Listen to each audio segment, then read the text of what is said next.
хроникалык же көптөн бери ооруп жаткан кишилер менен мына азыр ооруп аткан кишилерге бизге баары бир көрө беребиз. Бирок бизге келген адамдардын саны көпчүлүгү көп жылдан бери ооруп жүрүп хронический оорулары бар кишилерди саны көп болот. Бирок эми острый периодда негизи көрүүгө болбойт деп бардык китептерде ар кандай методичкаларда жазылат.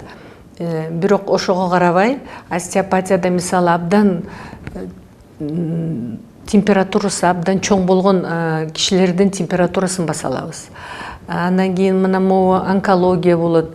Адам уже акыркы жолго түшүп кетип бараткан кишини абдан кыйналат. Ошол убакта остеопаттар жардамдашып ооруганын, кыйналганын азайтканга аракет кыла алабыз.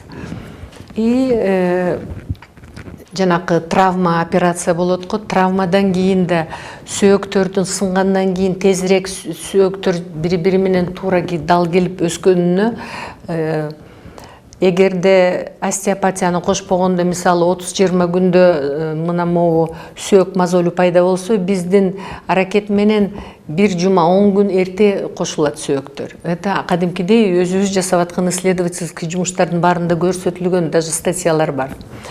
Ал эми операция болгондон кийин кайра тез калыбына келтиргенге да остеопатия жардам бере алат.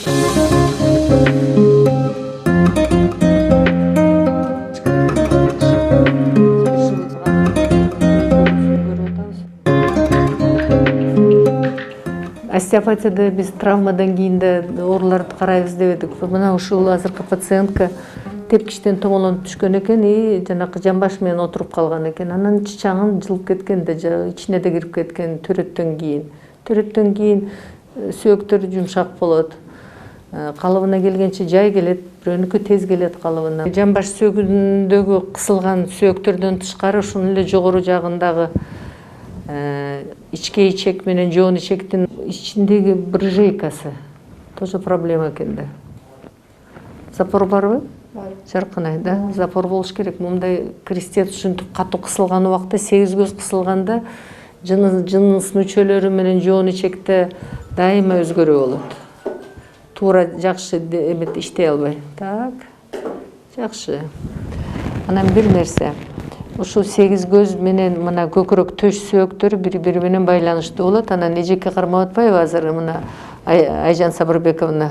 Кара куш сөөк, мына төш сөөк менен мен карап турган 8 көз үчөө бир калыпта бирге чогуу иштеп, андан кийин бир түз сызыкта центрда жаткан сөөктөр да, алардын баары бири-бири менен абдан байланыштуу. Мына ылдый жактагы чычаңына отуруп калыптыр да 8 көздү кысылып калган сөөк, мына үстү жактагы 2 сөөк менен тепе-тең иштеш керек. Тепе-тең иштебесе обязательно будет баскан сайын оору берет.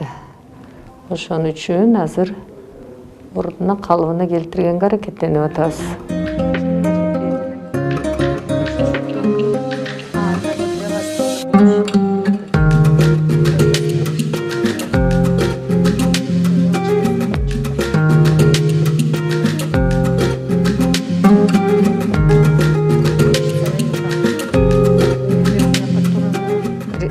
Нет.